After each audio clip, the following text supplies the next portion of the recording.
first course event. Okay, it's kind of tempting with that bed behind me. I really could take a nap right now.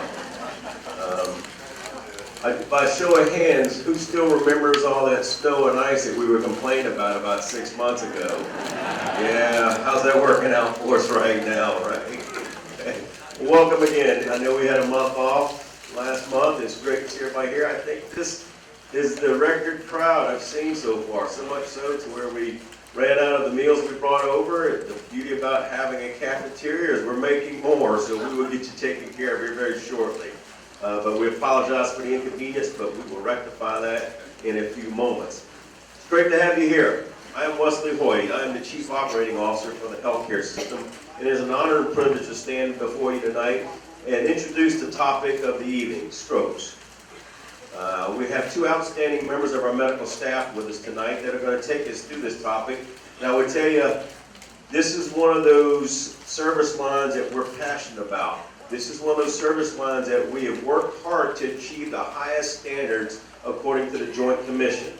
We're a gold level stroke center, which means that's good news for you and for me and everybody else that may be at risk for strokes, but it also means we're moving to meet the needs of our community. So I'm very proud of tonight's topic because the people who will be represented tonight have given many years and a lot of effort to make us as good as we are tonight. Strokes are the #1 cause of disability in the United States, and they affect more than 795,000 people every year.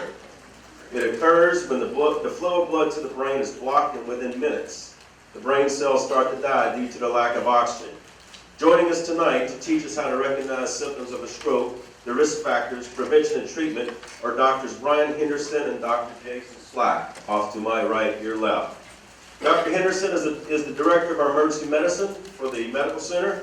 He has several years of ED experience, or Emergency Department experience, and prior to joining us again in March, he was the head of the Pediatric Emergency Room at Wesley Medical Center. He is also board certified in pediatrics. He is very involved in our community, and that includes serving as the medical team manager for the Kansas Search and Rescue Operations, and he is the Education Medical Director for Reno County Fire Department. Dr. Slack serves on a hospitalist staff. Prior to joining us, he was in Joplin, Missouri, and he completed his residency at the Freeman Health System in Joplin. His community involvement includes providing free sports physicals to area high school students and middle school students. We're very proud to have both of these physicians with us tonight. And I would tell you, they're going to show you a lot of stuff, but I challenge you to ask them. They are the subject matter experts. If you don't know, this is the right time to get the answers. We love you. We want to see you, but you'll also understand we don't want to see you too soon, okay?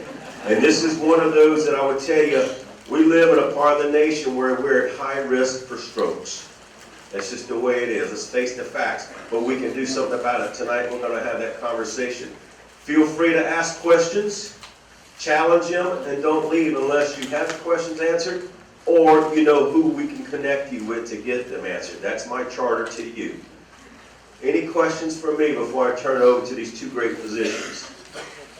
All right. Well, welcome again. We'll get the meals out soon, and if you didn't get one, just kind of be on the lookout. I guarantee you they are low cholesterol. They're not going to hurt you on the stroke. So, Dr. Henderson.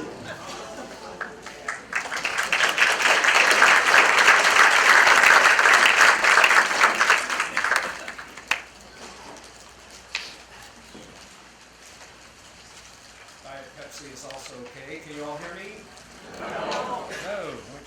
He's never that soft-spoken, so no. Yeah. Okay. Is it getting better? No? Sounds like it's getting louder.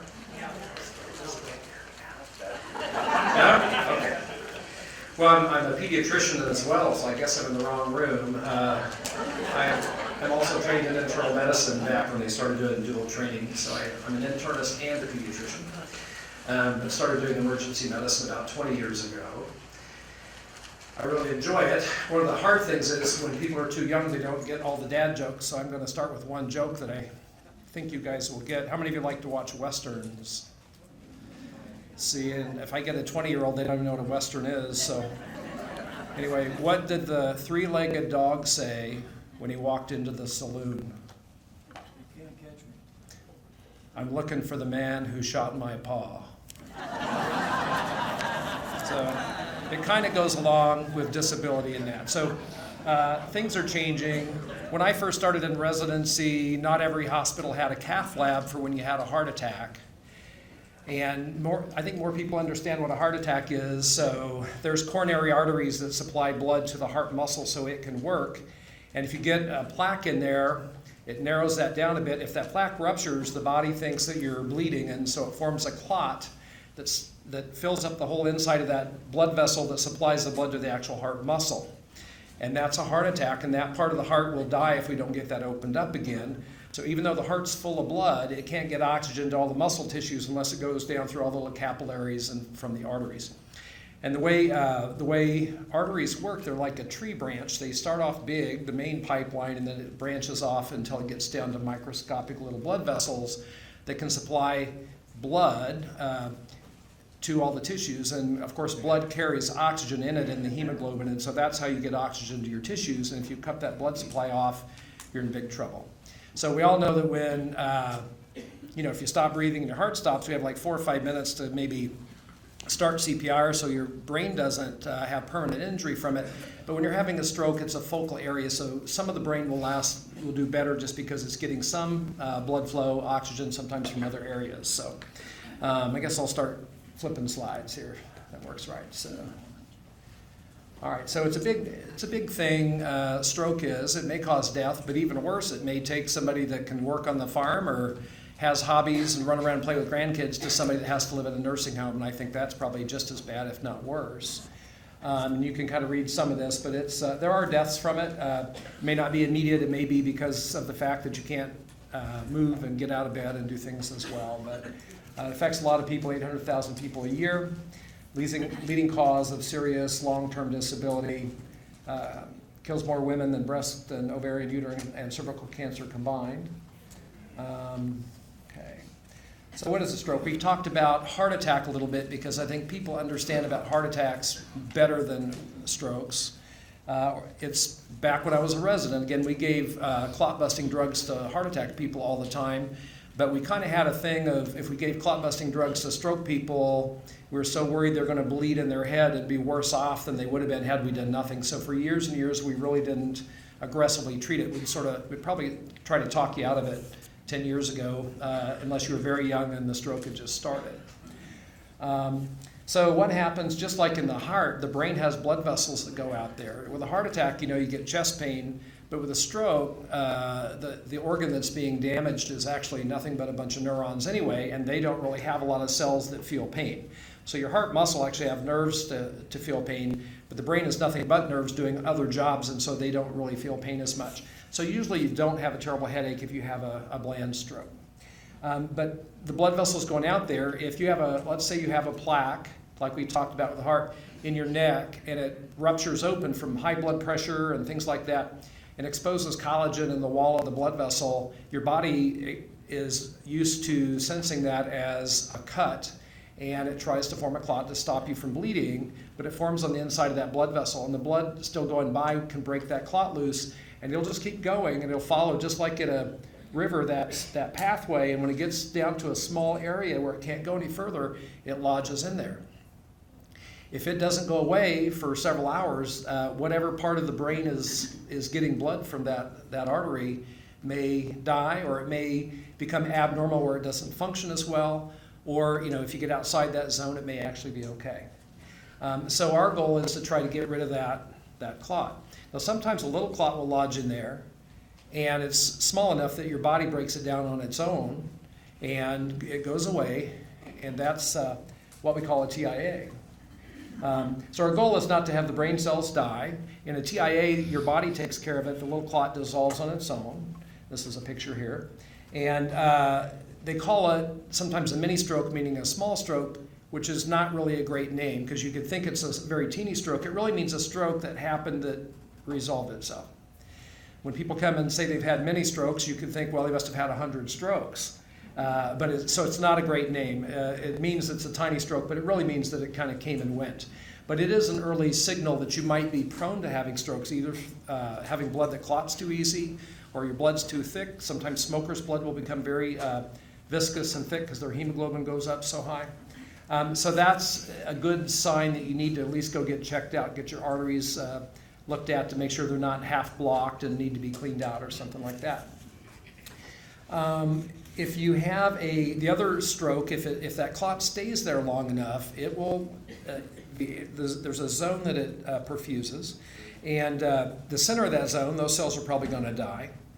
The interim cells might live but not be normal, and then the outer cells might fully recover. So sometimes after a stroke, you might even tend to have seizures and things like that from those abnormal cells. But the other kind of stroke, if you will, besides the one where the clot stops the blood and the cells die, is a hemorrhagic stroke. So the symptoms might be kind of the same, but when you come in, the difference is instead of the plumbing got clogged up, part of the plumbing broke open. And if it's an artery, then it's under pressure. You know, you measure your blood pressure, it's 140 over 70. Well, that pressure is pushing the blood out. The brain is pretty squishy, and where that blood is pooling and it's continuing to be pumped in under pressure can hydraulically then form a puddle that keeps getting bigger, and it's putting pressure on the brain tissue. So you may have the same symptoms, but clearly the treatment is different. If we gave you something to break down the clot, which is how we treat a stroke, but we did that in somebody with a bleed in their head, it would actually make it worse. Okay? The drugs we give you kind of dissolve all the clot in your body, and including the one giving you the stroke, so that you can get blood flow again. So the first thing that happens, and we'll see where we're at here, we'll go over the signs here in a minute. All right, we'll go over that in a minute. We'll go over the signs first. So things to watch for at home are some forms of disability. So we can kind of run through this. They always like things to help you remember things in medicine, so they have a little mnemonic: fast, face drooping, arm weakness, speech difficulty, and then time. So you want to speed things up. So rather than drive yourself, if you call the ambulance, you might think you could get there faster, but we won't know you're coming and we won't be ready for you. So if you're 5 minutes away, that might be fine. If you're half an hour away, if you call an ambulance, they're already calling us when they're leaving your home to tell us that they're bringing in a potential stroke. They're already drawing your blood, they're getting everything ready, they're measuring your vital signs. And when you get to the hospital, we'll probably take you straight to CAT scan and differentiate. The CAT scan will tell us if you've bled in your head or if you've not bled in your head. So we try to get that done in the first 20 minutes. But you can read this. Facial drooping is the kind of classic one, and it can be hard to tell, but when somebody smiles, if one side of their face doesn't move, that's a big concern. And then same thing, your arms and legs can be weak. You may have trouble with speech. It may be slurred speech, or it may be that when you try to think of a word, you can't think of it.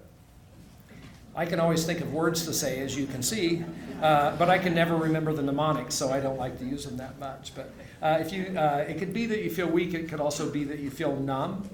There may be confusion. So one of the problems is the person having the stroke may not realize there's anything wrong. They may be confused or not looking to one side and things like that. So sometimes it takes family members to figure it out.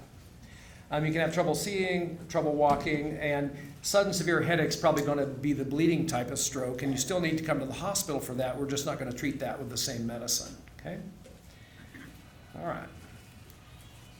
So if you call 911, unless you're just right across from the hospital, you may think you're saving time by driving yourself, but again, we'll get a heads up. We'll be ready for you when you get there. So, yeah. Thought someone had a question. Okay. So treatment's available, time sensitive. EMS is equipped and prepared to start treatment. By treatment, they're probably not going to give you the drugs to dissolve the clot in the ambulance because they don't have a CAT scan yet, but they can get the IV started and all the things that we're going to need when you get to the hospital instead of starting from scratch at the hospital. And again, when you roll by, we'll do a princess wave thing, and if you wave back, you're going straight to the CAT scan. Okay? Because it means you're alert enough. If you're in serious condition, then we'll take a look at you first, make sure that you're stable to go. And our goal is, they say like every minute you lose 2 million brain cells or something like that. So, all right. So the other thing we need to know, one of the troubles with the clot busting drugs is that if you had a stroke yesterday and we give you that clot busting drug, it's more likely to then convert your bland stroke or the clot stroke into one of those bleeding strokes. So we have to really know when you're well. So one of the hardest things is people come in the morning and they say, oh, 8:30 this morning I realized I couldn't move my left side. Well, the trouble is, did you wake up and walk around for 2 hours and all of a sudden at 8:30 you couldn't move it? Or did you wake up at 8:30 and you couldn't move your left side, which means your stroke may have happened during the night sometime? We used to say we wouldn't give you the medication after more than 3 hours, and now for some people we're moving that up to 4.5. And so as you can see, those of us that used to do it were talking you out of it. Now the neurologists are saying we really have to be aggressive with stroke and use these drugs, try to save brain tissue, try to save function in people, but we have to do it safe. So we got to know when it all started. So the first thing, last known well time, and that's why they word it that way. Because again, if you notice the symptoms at 8:30, it may be that it started the night before, you just didn't notice them. So we have to be careful. Okay. It's great if you have a current list of medications, especially if you're on blood thinners. Some blood thinners will mean that you can't get the clot-busting drugs. Also, if you're on high blood pressure medicines, let's say your blood pressure is high, we have to have it down to a certain level to give that medicine. If you're already on beta blockers, we have to be careful we don't give you too much more, let's say calcium channel blocker, because they kind of work together, might slow your heart rate down too much.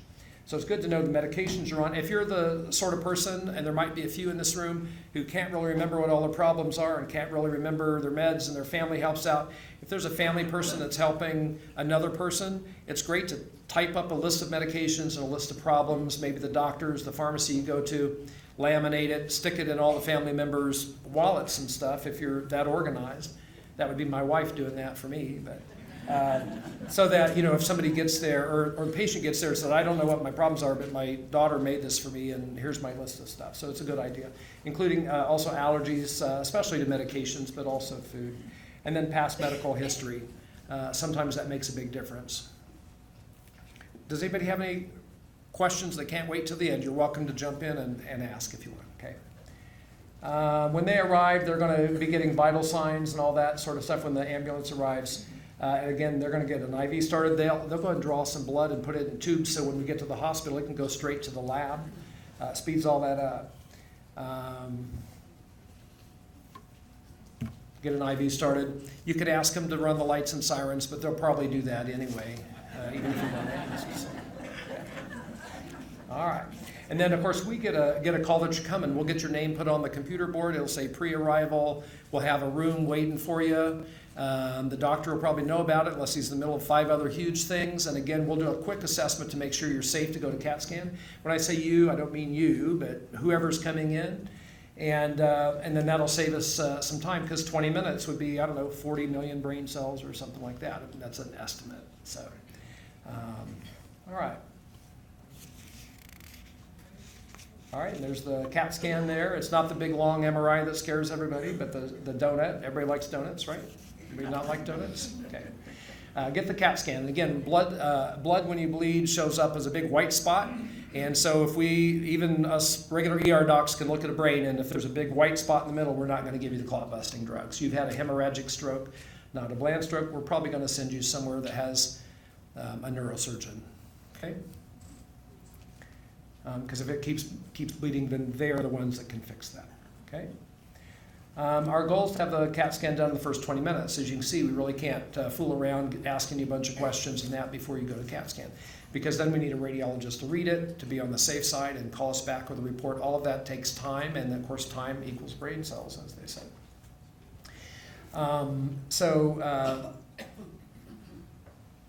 This shows you the difference. I think the 19 minutes is how long it takes if you come in by ambulance, and the 29 minutes is if you walk in the front door. And because you used to have to walk up and check in at the desk and talk to some person who's really not a medical person. They work in a medical place, but they know how to answer the phone and type on the computer and put your name and birthday in there.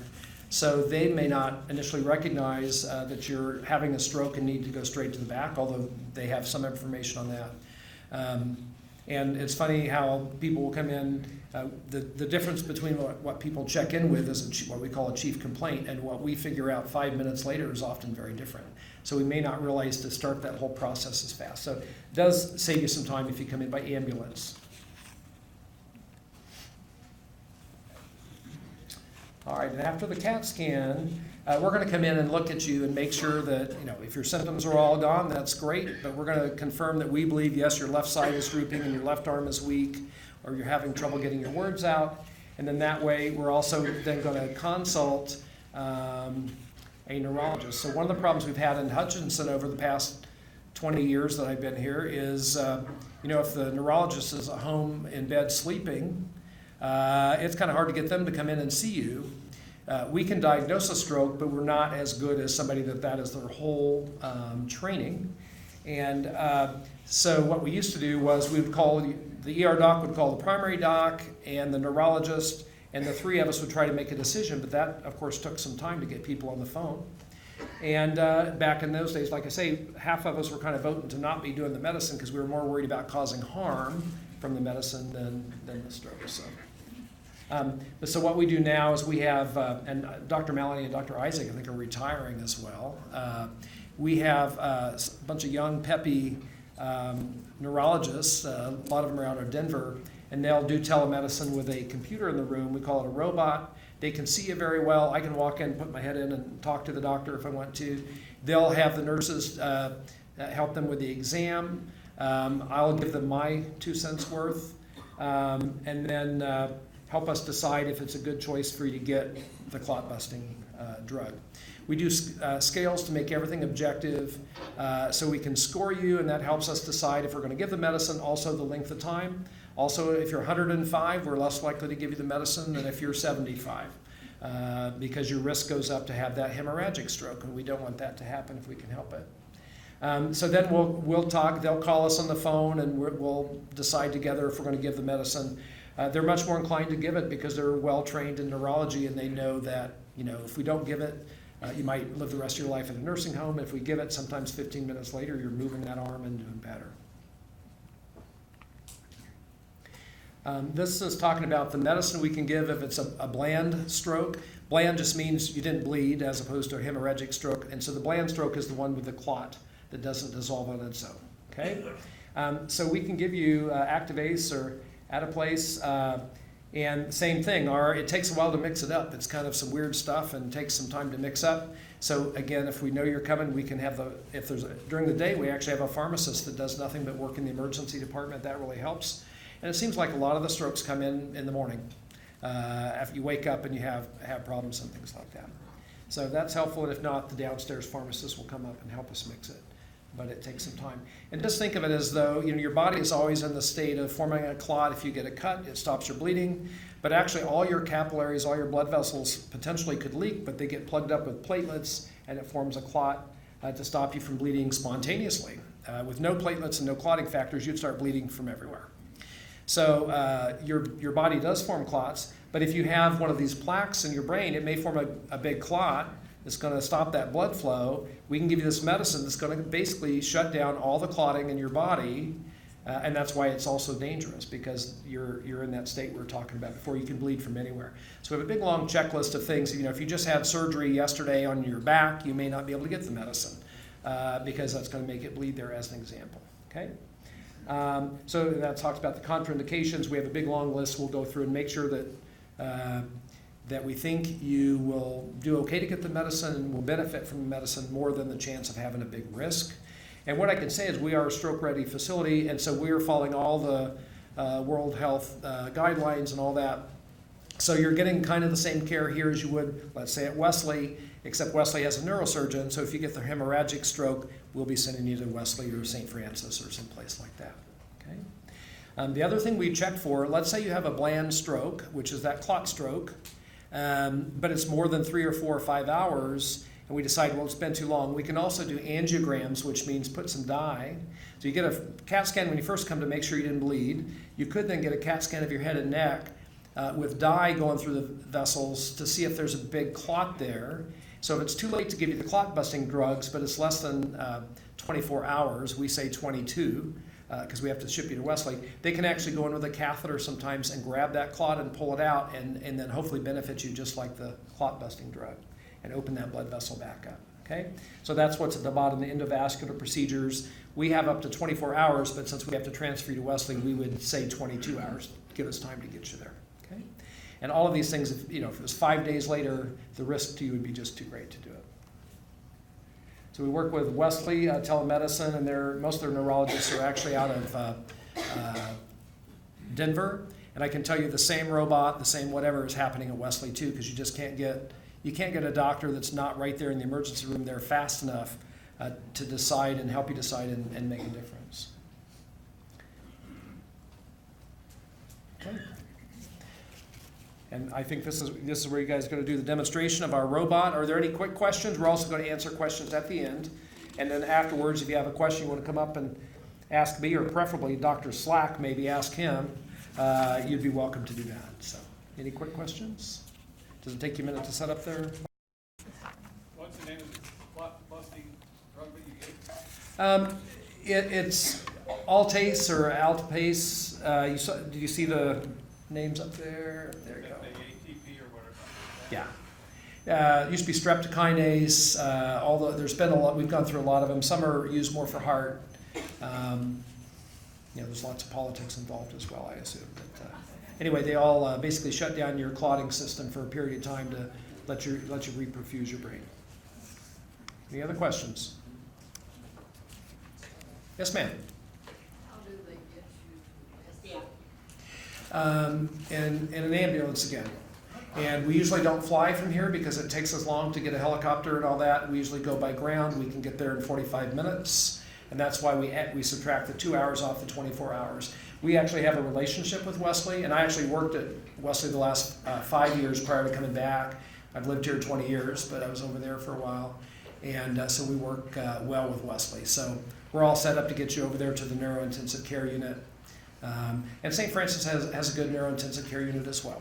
So if you preferred that, we could do that. But we're already have an agreement with Wesley, so that speeds up we'd have to spend hours on the phone trying to get them to say it's okay to send you. Okay. Any other questions? Yes, ma'am. should a person have their carotid arteries checked sometime? The answer is yes, I think, but I would do it at the direction of your personal physician. There's usually kind of a schedule based on age. If you've got risk factors like high blood pressure and diabetes, family history of stroke, all those things, it makes it more important. There's also things out there now that there's these health things where you can go get a scan done, and a lot of times you've got 20-year-old kids that get these scans and their family's told they've got a heart murmur, and they may die tomorrow if they play basketball, and then they run and get checked out. So just be careful. Some of the health screens I think are a bit much. That's my personal opinion. They cause a lot of grief, and then we find out everything is okay. So if your doctor recommends it, I would. They can do it. It's just an ultrasound. And then if it shows something, sometimes they'll follow that with a CAT scan to see where the plaque is at, and then a surgeon can do an endarterectomy and go in there and take out the plaque. The plaque has calcium in it. Remember hearing about hardening of the arteries, and it's no longer flexible, so under high blood pressure that can crack open, expose that collagen, your platelets think you're bleeding, and they try to form a clot. Yeah. Yes? How helpful is the calcium score that you're hearing about? How helpful is that, like post-stroke? Calcium stores? The calcium score, the test that you have. Oh, the calcium score, yeah. And so and they've done that for cardiac as well, some of that stuff. The trouble is if it's a CAT scan, I think there are CAT scans that do it, and that's also radiation. So you have to weigh the risk versus the benefit. So I think if your doctor, let's say Dr. Higley, the cardiologist, thinks you need to go have that done, I think it's fine. About 10 years ago, when we first got our brand new CAT scanner that could do that because it was so refined, they were looking for guinea pig volunteers, and so I went over and had my heart done, and afterwards Dr. Higley said, oh my God, do you know how much radiation that was? And I was at low risk. I don't have any risk factors. So that points out, we like to think it's hard to be a doctor. I don't know if it is, but that points out that it's not an easy decision that you can just give one answer. I think if your doctor thinks that's important for you, then I would do it. Okay? Are you ready? All right. Well, yes, sir. One more question? Are all the symptoms typical, or are there some atypical? There are atypical, and that's kind of why sometimes we'll be kind of rolling our eyes, calling a stroke alert, but we'll go ahead and beam in the neurologist, because then they say, well, this could be one of those posterior circulation weird things that only affects the eyes or whatever. So they're truly experts. ER doctors have to do a little bit of everything. Hospitals have to do a little bit of everything. And so the people now that are on these robots, that's all they're really, even among neurologists, they're more specialized in recognizing strokes and deciding the treatment. So there are some weird things that can happen that even to a regular physician, we may not be as prone to recognize. Did that answer your question? Anything else? If not, oh yes, sir? Yes, we don't have a helicopter now, I understand. Correct. Is that going to strain on you to? Not at all. Not at all. So when we had the helicopter, I would have sent you by ground to Wesley anyway, because it takes longer to, by the time they load you in a helicopter, there's all kinds of procedures. They got to have people blocking so they can take off, get the helicopter cranked up. They can land on the roof at Wesley. If they run out of gas on the way there, I'd rather be in an ambulance, I think. And what we find is our crew, we've got crews that are sleeping 50 feet away from where the ER is. So if we give them advance notice, we find we can get you there faster, even when we have the helicopter out there. And if you're talking 5 or 10 minutes, it wasn't worth it because it may take 20 minutes longer by helicopter. It's different. If you're having a heart attack in western Kansas, we'll send the helicopter to get you and bring you back because then you're talking 3 hours of driving, but we're talking 45 minutes.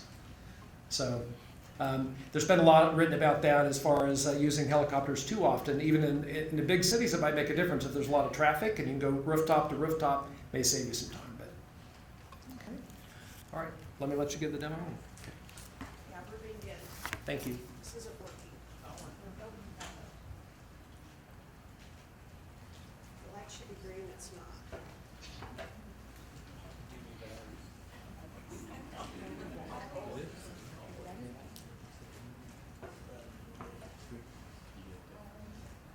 I can pull that one off. Get battery. Okay, well, I guess Julie's going to get to do this. My name is Bobby Starks. I'm one of the educators here. I'm also the stroke program clinical leader, and Julie Reeds is my cohort in quality management. What we wanted to do is demonstrate how the telemedicine hookup works, how this assessment works, and we partner with Healthcare Ones out of Swedish Medical Center, which is in Denver, Colorado. And we have with us this evening Brandy Jorgens, who is basically my counterpart for Swedish Medical. The physicians there, like Dr. Henderson alluded to, are really the tops in their fields, and these guys actually help write all those guidelines that the rest of us get to strive to meet, just so that everybody gets the best care possible. So we need a patient. Anybody want to participate? Wes? That'd be great. I told you I'm gonna take a nap. Yeah, okay. They're going to keep you busy, so thank you. No, we're not doing any gowns. We're not going to get to see your legs, is that what you're saying? You don't wanna see I'm that. going to try and get the microphone here so they can hear you as well, okay? So, Wes, can you see Wes in the bed? Can you hear me okay? Yep, I can. Can you hear me okay? I can. You guys good? We're good. Okay. Hi, sir. How are you today? I am well, thank you. Good. Can you tell me what month it is? It's Christmas, December. Oh, good. Okay. And can you tell me how old you are? You can lie as long as someone else will. I still believe in Santa Claus.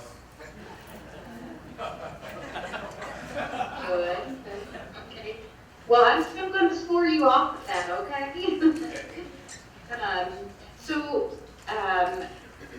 Bobby, can you make sure he opens and closes his fist and opens and closes his eyes for me? All right, can you squeeze both eyes shut real tight? Great, open them wide. Very good. All right. Can you make the fist with both hands? Open. Yes? Keep it going. Thank you. And can you check left to right gaze on this eye movement, please? Sure. All right, so what I need you to do is, I'm gonna hold your chin, touch your face.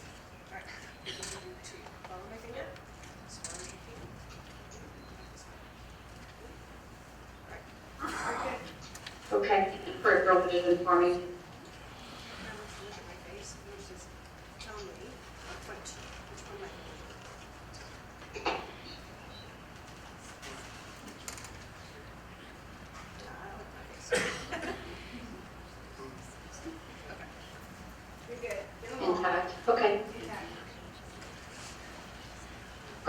Sir, can you smile for me? Show me a big smile. Show me your teeth. Good. And I'm going to have you just lift up your eyebrows as high as you can. Lift up your eyebrows. Good. Good. Bobby, have him hold up his left arm, and I'll count for him to hold it.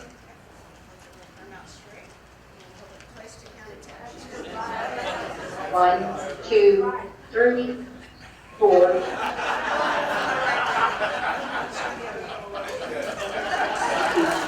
have me mixed up. You are we talking? Alright, here we go. Ready? Okay, you can relax your arm. And we'll take that right arm that you already did. All right, sir, can you lift your left leg off of the bed?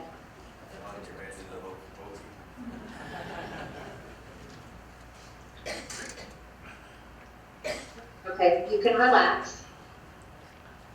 And now your right leg.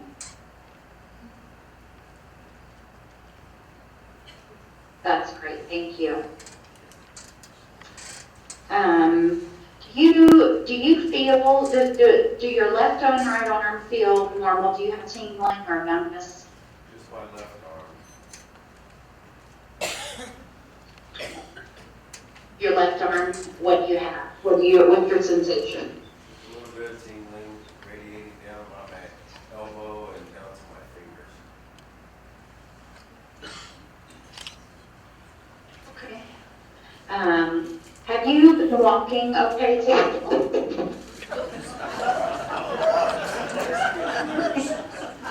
Have you? Somebody started a little early today.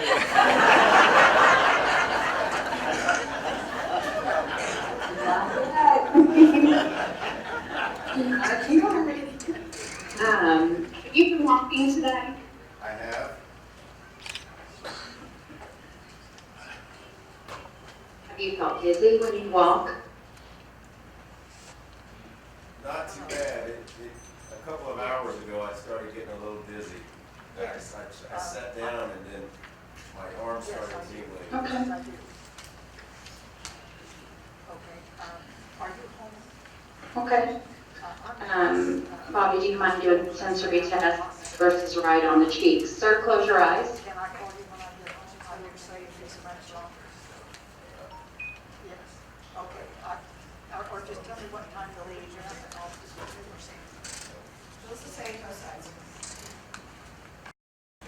I'll just be ready at quarter of 8. Okay. 34, the corner of Cleveland. Sensation in back of hands.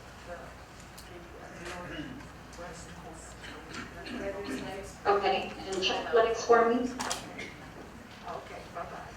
Yes, please. Does it feel the same? Back on side same.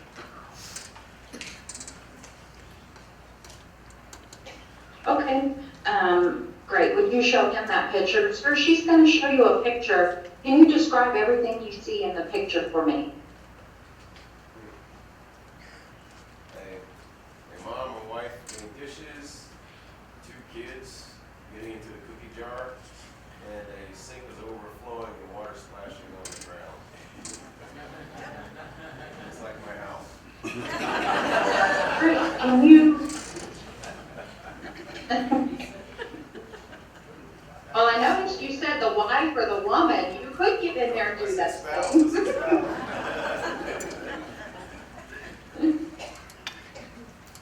Yeah, I heard you, wife or woman. Woman. All right, she's going to show you some words. Do you have words or sentences? Words. She's going to show you some words and just read those for me. Each one. You know what's going Mama, tip top, fitty fitty. Thanks. I'll be your huckleberry. Baseball player. All right. See, I watch questions. All right. Okay. Lastly, sir, can you just sit on the side of the bed, let your legs dangle, And don't hold yourself up with your arms.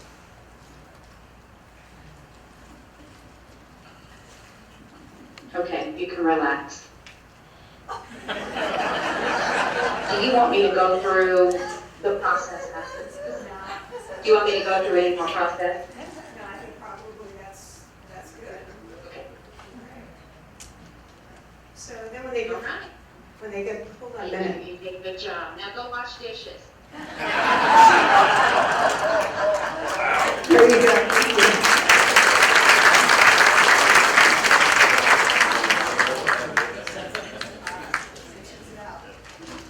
Was that from Denver? Did that come from Denver? Huh? Did that lady come from Denver? Yeah, she dialed in from Denver.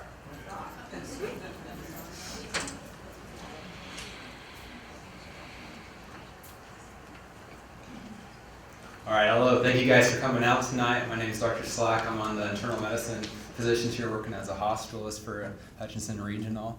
I've been here for a little over a year now, and just kind of want to talk to you guys about what we do as the hospitalist when we come in and see you if you were to come to our hospital for a possible stroke or a TIA. So what we typically do is we'll come down and we'll see you in the emergency room. We'll gather a history, talk to you about what your symptoms are when they presented, talk to you about your past medical history, see if we can see that you have any risk factors or any concerning, talk about your smoking history, your alcohol history, and then family history of any sort of stroke or heart problems as well. And then we're kind of talk to you about some of the other things that we'll be doing for you once you're on the floor. So once you get on the floor, we're going to monitor you on something called telemetry, and it's going to monitor your heart rhythm. Make sure you don't have any abnormal heart rhythms like atrial fibrillation or atrial flutter, because those abnormal heart rhythms put you at risk for a stroke. We're going to be performing neurological assessments on you periodically throughout your stay as well to see if there's any change in your neurological status, because if we do see an abrupt change, that we need to call another stroke alert and do more workup on you. When you get to the floor, most likely you probably haven't had a lot of these tests performed yet. We'll be performing an MRI of your brain if there's no contraindications to getting an MRI, and that's going to give us the definitive answer if you had a stroke, or is this possibly a mini stroke like a TIA, or is it something else that's potentially mimicking some stroke-like symptoms. We're also going to be looking at your arteries in your head and neck, either by doing a carotid ultrasound or doing an angiogram with a CT or an MRI. And that's going to tell us how much blockage is in those carotid arteries. Certainly if you have a certain percent, greater than 70%, you're at a high risk for having events of a TIA or a stroke, and we're going to want to address that as quickly as possible. Typically, we wait usually about 1 to 2 weeks after an event, and that's kind of a lot of the literature and research shows that's the best time to intervene. And then we would refer you to one of our cardiothoracic surgeons like Dr. Fleming here at the hospital to perform a carotid endarterectomy. We're also going to be looking at some blood work as well to look for your risk factors for stroke. We're going to check in for diabetes by doing a test called a hemoglobin A1C. We're going to be looking at your cholesterol with a lipid panel.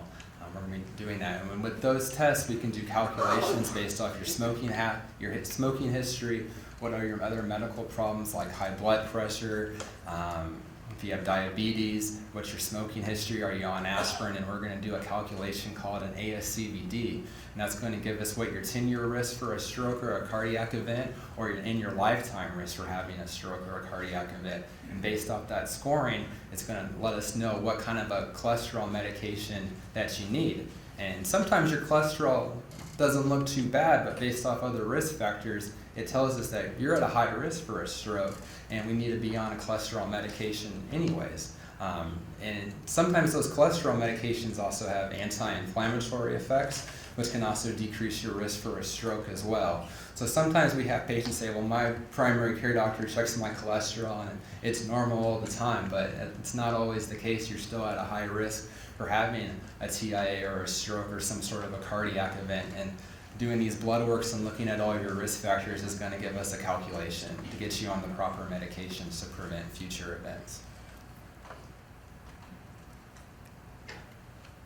And then once you get on the floor and that unfortunately you've had a stroke, we're going to have you start working with our therapists. You're going to be working with our physical therapist, our occupational therapist, and our speech therapist. And they're going to be doing evaluations on you and seeing what your functional deficits are, and look at getting you into our acute care rehab, which would be a great option for any of our stroke patients, because unfortunately on the floor we can't give you the amount of therapy as we can in a rehab setting where we have dedicated physical therapists, occupational therapists, and speech therapists that can work with you up to 3 hours a day and sometimes even more. And not to scare you, it's not going to be 3 hours all at once, it's going to be split up throughout the day. And that's going to give you the best chance to have recovery from your deficits from the stroke. And in regards to our rehab, we actually have some really great statistics.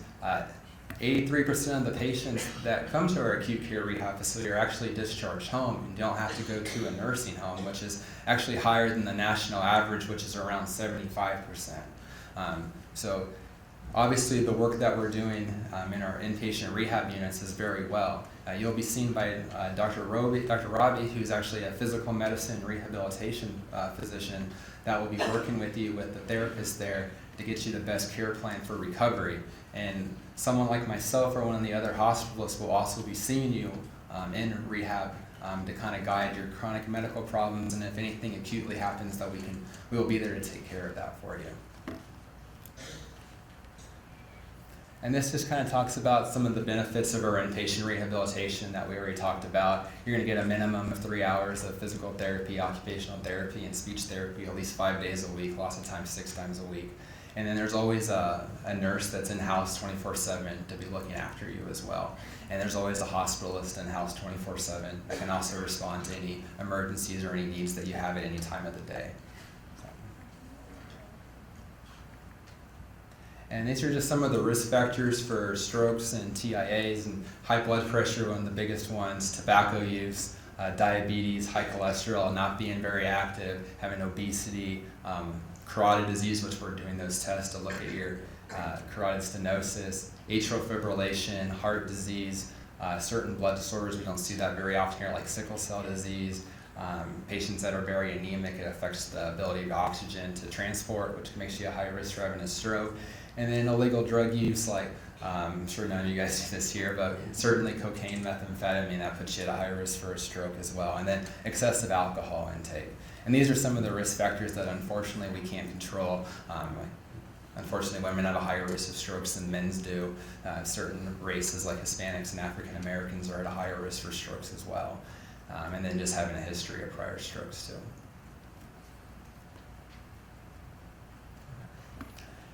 And this is just some of the thing where we talked about if you come to the hospital and we diagnose you with a TIA or a stroke, we're going to be looking at your risk factors, making sure you don't have atrial fibrillation. That's what we're going to be monitoring on that telemetry.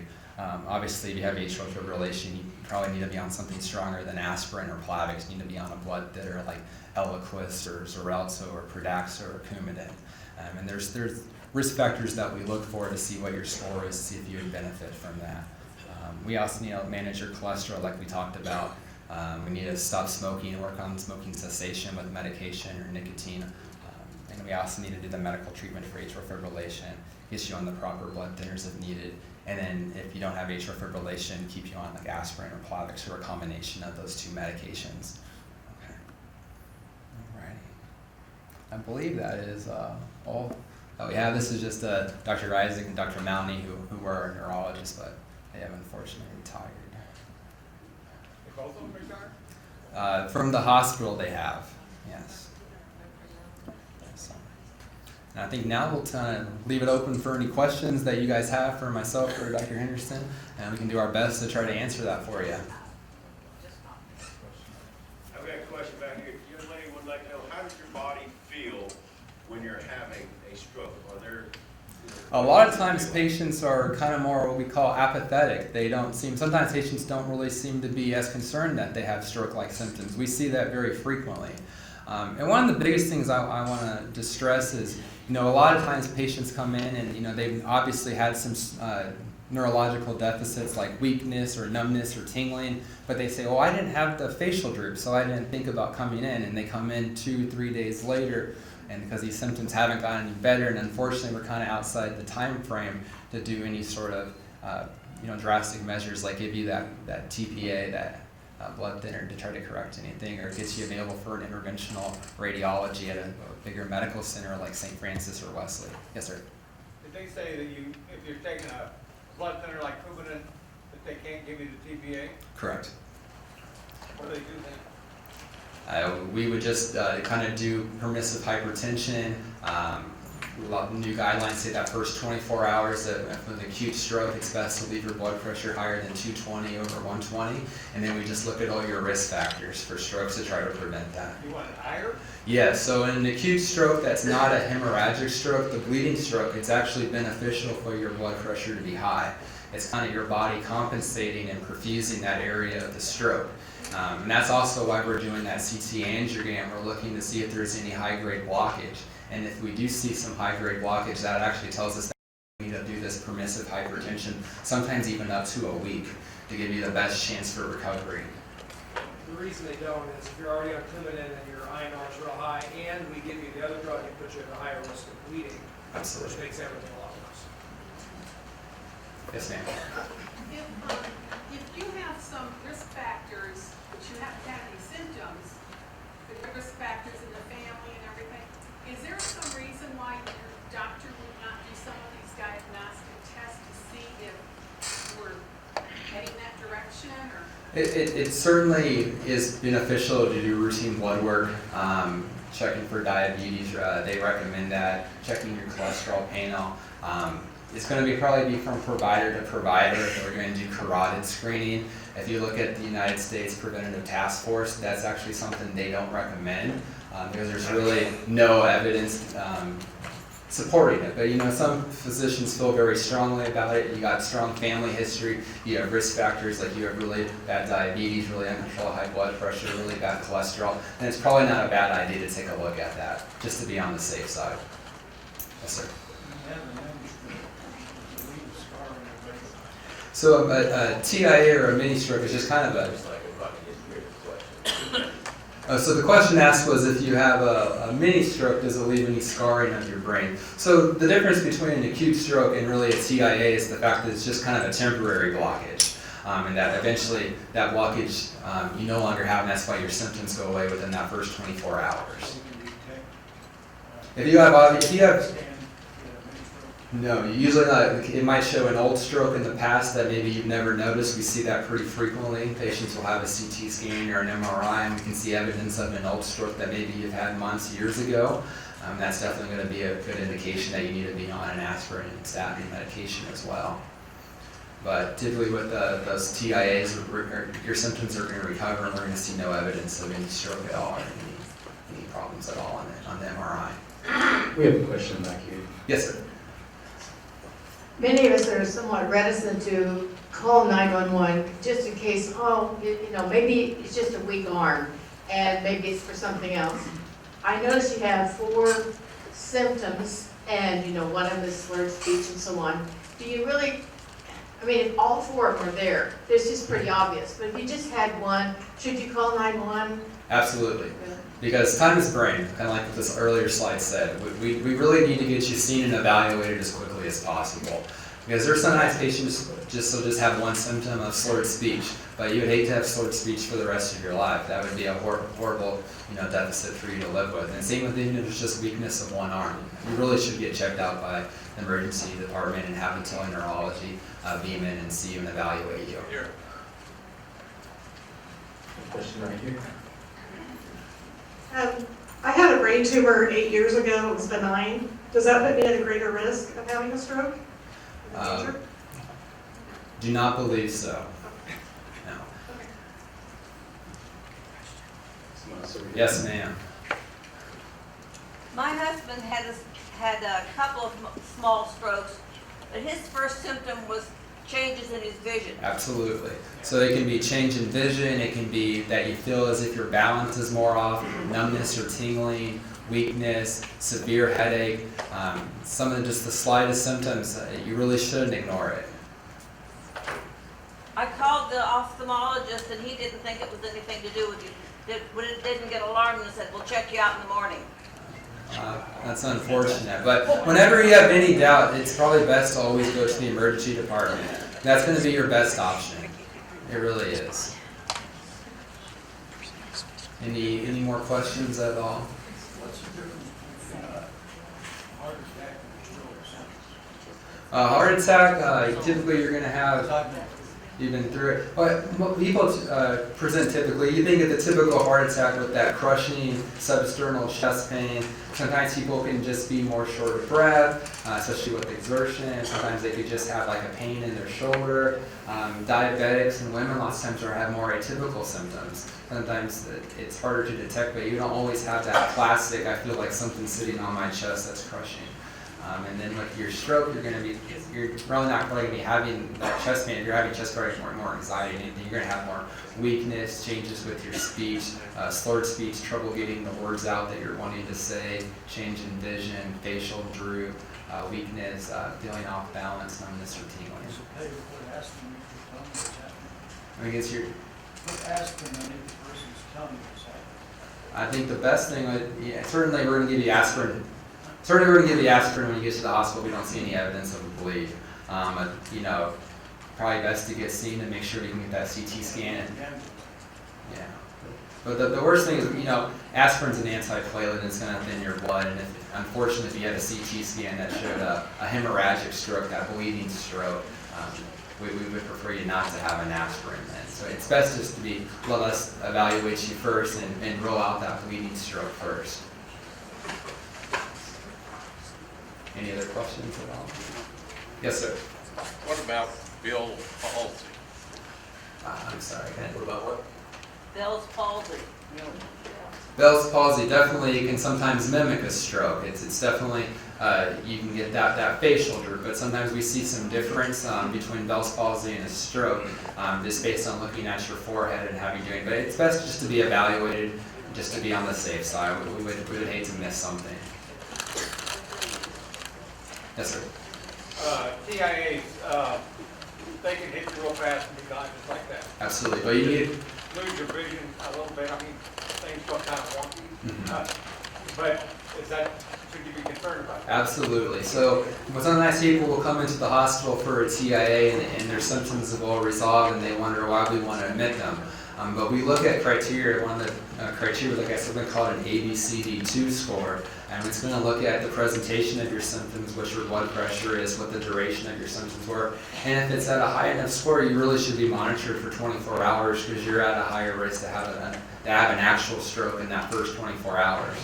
So it's best just to be on the safe side. We get that question a lot. My symptoms are gone. Why are you keeping me? And that's the reason why. But they won't let you go, I know that. But there is Good job, Dr. But there has been many times I've had a patient that comes in with a TIA, their symptoms resolve, they come back in the middle of the 4, 6, 8 hours later. We do a stat MRI and we see an acute stroke, and that's why we keep you. So, any others? Yes, sir. If they say that you've had a stroke because they can see the signs of it, could that have been caused by some sort of head trauma, such as playing football? I mean, it's certain. Hard to say on that. We really, can't really give a defense. I've never seen any literature that would explain that. Pediatrics, a lot of parents will do a CAT scan on a football player, and we come back and tell them the CAT scan looked okay. They say, well, did you see a concussion? Well, the answer is concussion is a clinical thing. It doesn't show up on a CAT scan. So if you had a concussion playing football, you could have traumatic brain injury from playing football that doesn't really show up on a CAT scan. It might show up on a PET scan or some other functional things. Sometimes you kill the cells, that will show up, and it takes 2 or 3 days to show up on a CAT scan that shows up more readily on an MRI. CAT scan we can do in 5 minutes, 24 hours a day. MRIs take 45 minutes, and we can only do those during the day, certain hours and stuff like that is based on it. So an MRI is less emergent, but it's good for the long-term process. So unless it was a really bad, sometimes when you get hit bad enough in football, you break a blood vessel and you bleed, those bleedings are usually around the brain instead of inside inside the brain like it is with a stroke. So you can find a bad enough head injury, motorcycle accidents, football. We'll do a CAT scan, but we're really looking to see if they have a skull fracture and if they have bleeding in there, because in Hutchinson, we're going to be sending you to a place with a neurosurgeon. If you get a bang on the head, the old ring your bell kind of stuff where everybody else used to go back in and play football, we know that's not good for you, but that often doesn't show up, or maybe it's just tiny little specks. And the big thing there is for kids playing football, if that happens to them repeatedly, they can wind up in a wheelchair or a nursing home as well, even though it's not a traditional stroke, but it is a brain injury. Does that answer your question? Yeah. Okay. Did I understand you correctly? You said the symptoms of Bell palsy and a stroke, you notice it right away in the forehead? Yeah, because from a stroke, a stroke versus Bell palsy, one will affect the whole side of your face and one spares your forehead. So that's one that the test that we can kind of, just from doing an exam, asking you to wrinkle your forehead up. You see the relaxation with the stroke. You can get that facial jerk. Yeah, I'm sure Dr. Anderson sees that many a times, and he doesn't see. He'll quickly notice the difference between that two, most likely. Yeah. So we'll ask you to open your eyes real big, and if you get wrinkles on both sides, like you have 3 boys, and you got lots of wrinkles on your forehead. Bell's palsy, that'll stay flat on that side. You have to have trouble closing your eye. With a stroke, it tends to be more your mouth. But we'll still, a lot of times, even with Bell's palsy now, I will have the neurologist beam in to get a second expert opinion. And because the treatment then is going to be acyclovir to make sure it's not a herpetic, like a viral infection. We'll put you on steroids sometimes, and then that may take 6 weeks to go away. But yeah, when you first come in, you may get activated as a stroke alert, and we're going to, even me as an ER doc who sees it far more often than Dr. Slack, who's working, those people never get admitted to the hospital for the most part. And so we're differentiating that, but we'd like to have our neurologist partners double check us. So, big round of applause for Dr. Henderson as well.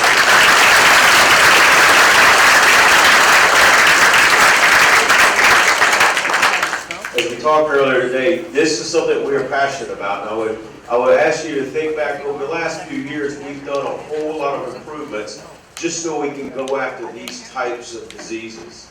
I want you to think about the new emergency department, the new ICU, the new MRI, us realigning where the CT is. It's also when somebody dials 911 and that EMS crew picks you up, the clock is ticking for us to get you to the right level of care to find out what's wrong with you. The system works if you allow it to. The system is built to provide the highest state of care that we can for you. Know this, if these professionals can't handle it, and they do a whole lot, we will get you to the right level of care as soon as we can. That is our promise and commitment to you. Doctors Isaacs and Mounty, if you see them, please tell them thank you, because they've given us many years of great service. They're looking to retire. And we're working with the clinic to look at who the next generation of neurologists are going to be. But while they're going through that transition, we still have coverage in the facility for neurology. You see how well that robot works. It's not just about strokes. We can beam in anywhere, and we have partners out there. We can pull those resources in. So know that you still get the greatest level of care here. We're just having to embrace technology like everybody else. It's amazing that we can do that, because think about 10 years ago, we couldn't. So just please, thank you for letting us serve you, but also trust that we're going to make sure the system works for you. Our next event is going to be September 17th, same place, same time. It's going to be pulmonology. We have 2 pulmonologists who just arrived, Drs. Al Helwani and Dr. Musa. They've already set up shop here in the hospital, and they're seeing patients on the pulmonology ward as well as the ICU. So the 2 critical care physicians, we're excited to have them here. They will have a great presentation. They're very excited. They're like Dr. Slack. They're very young. And they have a wealth of knowledge, so we'll have a great program for you again. Until we see you next time, be safe, stay cool, and remember, winter's around the corner.